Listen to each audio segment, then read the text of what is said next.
Hi guys, our next chapter is about logic statements and dealing with different forms of sentences and statements that we're defining as either true or false and how that works its way into the world in which we live. So, the actual application for a lot of this logic that we're dealing with today has to deal with this idea of Boolean logic. And Boolean logic really simply is a statement that is either true or a statement that's false. And the reason that we're talking about this today is that this idea of using this logic is really a way that is programmed for search engines. So when you type into Google that you want these types of things to appear, it searches on and it uses this idea of Boolean logic and this idea of truth statements to deliver the information that you want. So we're going to use an example of searching the word dessert. And so if you search the word dessert, it lists all the web pages that contain that word. So you can even see, like, eventually dessert's pretty common, but if you were searching something else, eventually it would only pull out like certain pieces of those words because it expanded their Boolean logic. So what they're looking for right now is, does it contain this particular word? And then if they want to expand that, they would say including, the first word or the last word or something along those lines or similar to, and that's just that, like, we're simplifying a little bit, but that's an expansive property of what these search engines do. So particularly, we're going to decide that we're going to search the word dessert, but let's say that we want to be a little bit more specific. I don't want to just get all the words with dessert or all the web pages with that. I want a narrow view of these desserts. So to do that, we're going to be using a combination of words. We're going to use and, or we're going to use or to synthesize and be a little bit more specific about what kinds of things that we're getting. So let's say that I want dessert, but I want to be specific about what types of dessert I want because I don't like cake. So I want dessert that's not cake. So if I type this into Google and including that word not in there, they would exclude those words. So they would give you web pages that have dessert in them, but also don't have cake in them. If I wanted to be a little bit more expansive, maybe I would say dessert and not cake. And I want something a little fancy, so I'm also going to say and not cookies. Everybody likes cookies, but I want to make like something kind of fancy, so I want to veer away from cookies. So again, this is something that would give me desserts that are both not cake and not cookies. Now, that might seem kind of simple, this idea of what we're searching and what kinds of things that we're hoping to get. But obviously, these things can get a little bit more complicated, especially when you put more and more words and statements that like synthesize with it. So we're just going to start simple for now, and we'll look at like a little bit of notation. We actually did this a long time in geometry. If you remember, we talked about the negation of a statement, and to designate what that negation actually is, we use this symbol, this like curly symbol. So if I want to say the negation of some statement P, it would be given as the curly P. So that means not P. So if I was writing the negation of the statement today is Monday, this would be simply today is not Monday. Now, it's a little bit tricky when you deal with negations. Sometimes we think about negations and we think of the opposite word, but in general, when we talk about a negation statement, it's simply adding the word not or removing the word not into that statement. So today is Monday, the negation would not be today is Tuesday. So being the negative version or the opposite version of Monday isn't Tuesday because it could be Wednesday or Thursday or Friday. So we want to be clear on like what we're actually saying. The opposite of Monday would just be not Monday. If we sort this information a little bit differently, sometimes we create this idea in or summarize in a truth table. And if I'm given some statement P, then the truth value is what that's called. If I know that P is true, like I know that today actually is Monday. Today is Monday. I know that that thing's true. Then the statement of not P, that like curly P, that would be, the truth value would be false. Which makes sense. If something's true and then I take the opposite of that, that should be false. And so we can summarize this in an idea of a truth table where we talk about statement P. We list the truth values that it could possibly be. So we're listing all of the possibilities here. So if it's true, then not P is false. If P is false, then obviously not P would have the opposite truth value, which would be true. We talked about how we can combine statements, and we can say that we want dessert and not cake. That idea of and is called a conjunction, and it's designated by the symbol of this like caret. So if I want to say that this statement P and this statement Q, this is again called a conjunction, that would be designated as P upward caret Q. So it reads P and Q. Now there's a couple things that are true, or a couple ways that we talk about this conjunction. This statement, the combination of these statements, is only true if both statements are true. So if it's Monday and it's raining, that would be true. That whole statement entirely would be true if it's Monday for sure, and if it's raining for sure. If either one of those statements are false, or if they're both false, then the whole equation that we have is false. So if I say it's Monday and it's raining, but today's actually Tuesday, then the statement it's Monday and it's raining would be false. The opposite, I guess not necessarily opposite, but the other side of that coin is dealing with the word or. So or is, when we talked about it in probability, it's kind of this either or situation. So we have a different symbol for it. It's the downwards caret. And so if I was dealing with these two statements together, this would be read as P or Q. It's called a disjunction. And this is true if at least one of the statements is true.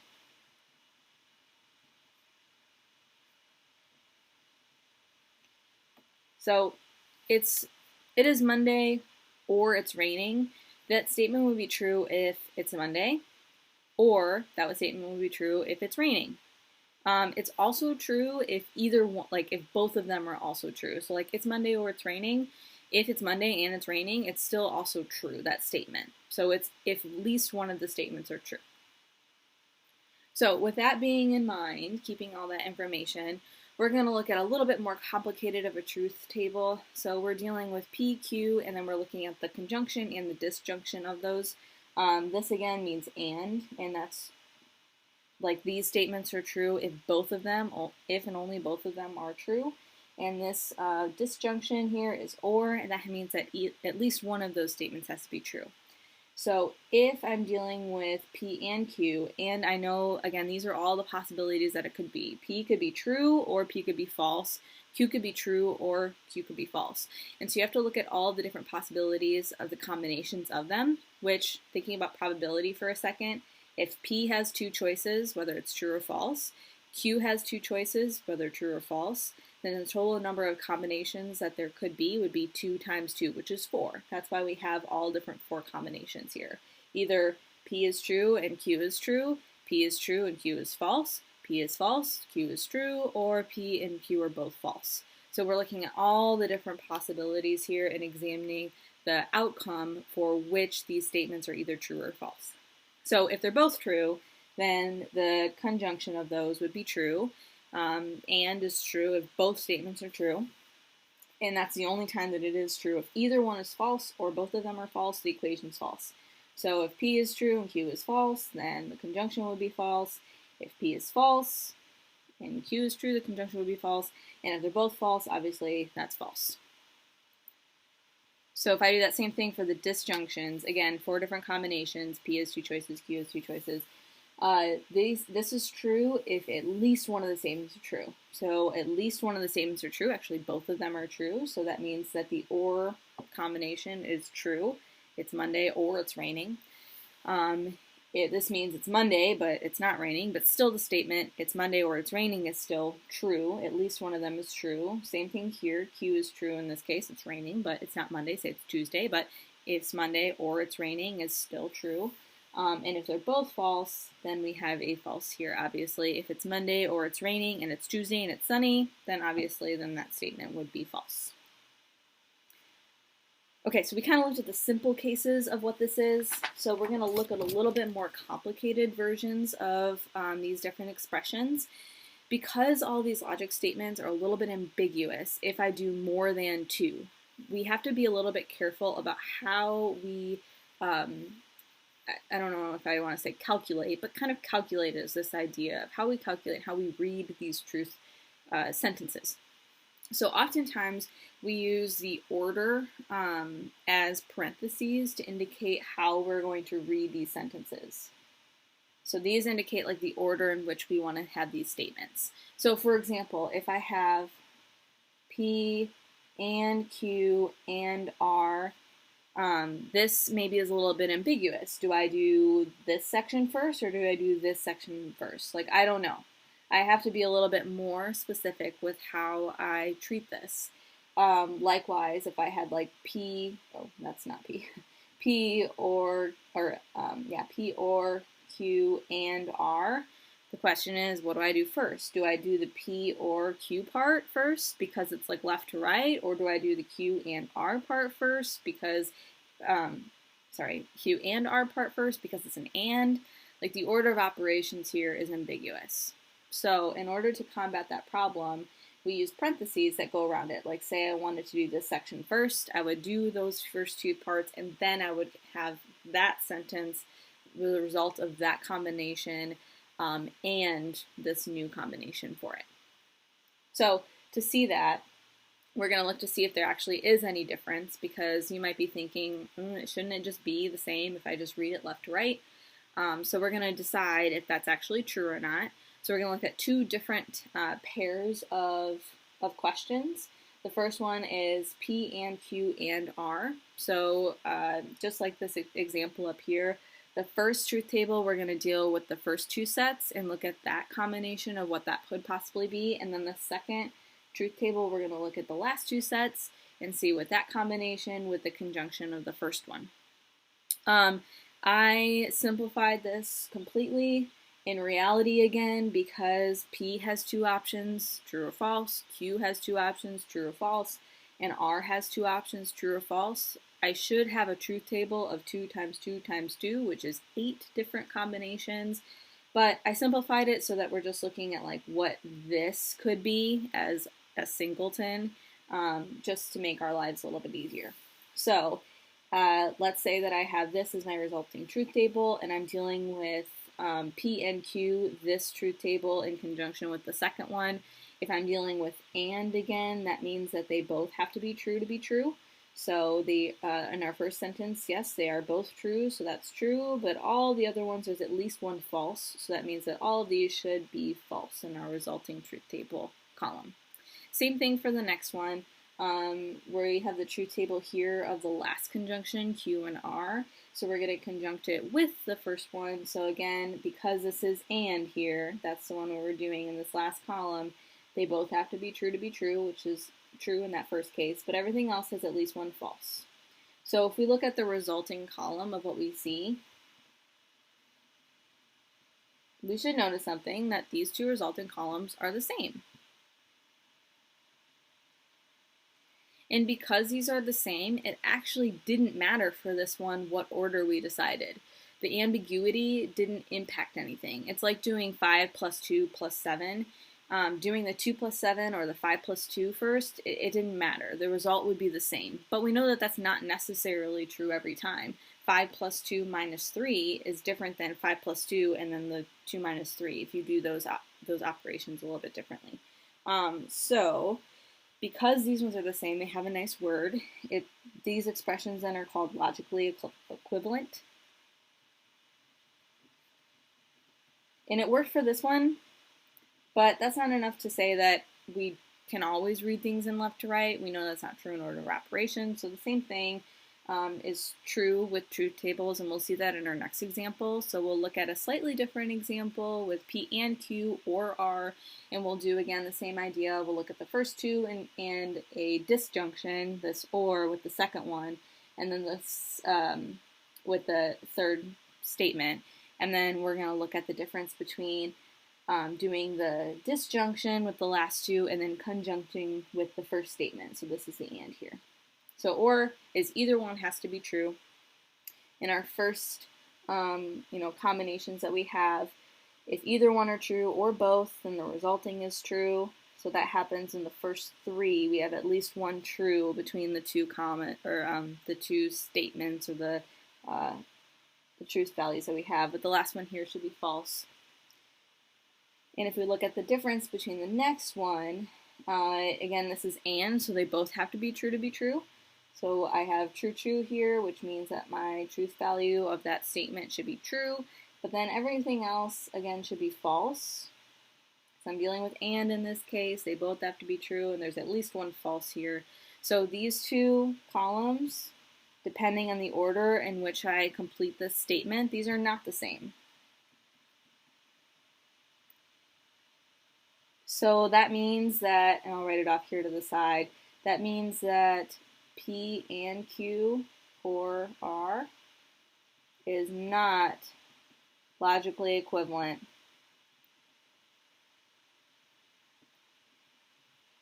to P and Q or R. So those are red. I know that it kind of sounds the same, but it's like P and Q or R, or P and Q or R. So slightly different way we read them. So to kind of decide or to look at that a little bit differently and put like a little bit of words in it, it might make a little bit more sense to see it with that idea. So we're going to go back to our example with dessert. So we're looking at these two phrases of dessert and not cookies and not cake, and deciding if that's the same as dessert and not cookies and cake. So if I did, first things first is to translate these expressions into mathematical symbols so that I can complete my truth values. So I'm going to say that dessert's going to be my mathematical statement of P, Q is going to be cookies, and cake is going to be R. So my first one is dealing with dessert and, so that tells me that it's P conjunction, and not cookies, so not, remember, is the negation, that curly, so not Q, and not cake. So that's my first statement that I'm looking at, which is right here. The second statement that I have is dessert and, so same start, but it's not, and then this is all in one sentence, not cookies and cake, means that it's together in basically together in this like parenthesis. So to kind of decide why we're doing this, it's basically like, can we distribute this negation? Like that's kind of the question here. If I have that negation on the outside, is it the same as if I do them both kind of separately? So again, because all of these are actually independent, especially this one, like you can't actually break it apart and do just like one truth value of the same, like the parenthesis part, we have to expand our table a little bit to give all 8 options. And by the way, it's not like you have to do this. I'll give these to you as far as like what you have to look for or what you're trying to find. So it's not like you have to memorize these, but all these again have all the different options. It's like when we did like flipping a coin and it was like heads, heads, or heads, tails, heads, or tails, heads, tails. There's 8 different combinations of what they could be. So I just pulled out the things that we do need, like P and not Q and not R. So remember, how to get these would actually be if we did create a table like the one on to the left, and then created a separate column that would be not Q and a separate column that was not R. But just to save some space, I just dealt with this one and then I negated it over here. So I just took all the opposite versions. So if this is Q, this would be not Q, and so on. So I did that down the list. This means because we don't have any parentheses, just like normal order operations, we are going to like read this from left to right. All of these are and, which means all have to be true to be true. So in order for this to be true, every single one of these has to have a truth value of true. So obviously this one's going to be false, this one's false, this one's false, the next one that we have is true, and then everything else has to have a false statement in there, so these are all false. So it looks like there's only one possibility right here There's only one possibility for these to be true. P has to be true, not Q has to be true, and not R has to be true in order for that entire statement to be true. If we do the next column over, or the next table, we're looking at this parenthesis thing that we have to look at first. So again, I pulled out the important things that we need. We need P, Q, and R, obviously. We need to do Q and R, and then we have to take the negation of Q and R. So if I do Q and R again, in order for this to be true, they both have to be true. So first one's true, next one's false, next one's false, next one's false, next one's true, false, false, and false. So I've got two trues in here. And then I'm going to take the negation, which again, that just means change all of my truth values. So if Q and R is true, then not Q and R is going to be false. So if I just take the opposite of all these, I end up having lots of trues here. And then to do my final conjunction, I want to look at this column, and I want to look at my first column. So I'm combining with P. So in order to decide if these are the conjunction between P and not Q and R, I have to decide whether both these values have to be true. So true, false means that's going to be false. True, true is true. True, true is true. True, true is true. Got false, false, false, false for the rest of them. So what can we say about these two statements? If I was comparing basically asking the question, can I distribute, can I look at that negation and distribute it forward? Is that the same resulting truth table? Are they logically equivalent? Our answer here would be no. There are three ways in order to get that last statement to be true on the second statement, the second equation that we have. And at first there's only one. So these resulting columns that I have, the resulting truth values, are not the same.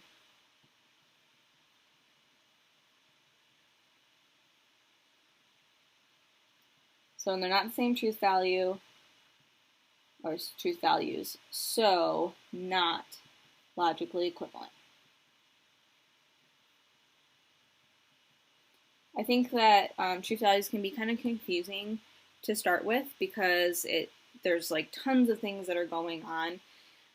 But the important part is kind of dissecting what you need and thinking about it in terms of real life application for what a statement would be. And again, the reason that we are focusing on this is this actually does go into a lot of programming for search engines and Google and how we sort information and how we organize information. That's a lot of what this stuff is and how they program certain searches to do that.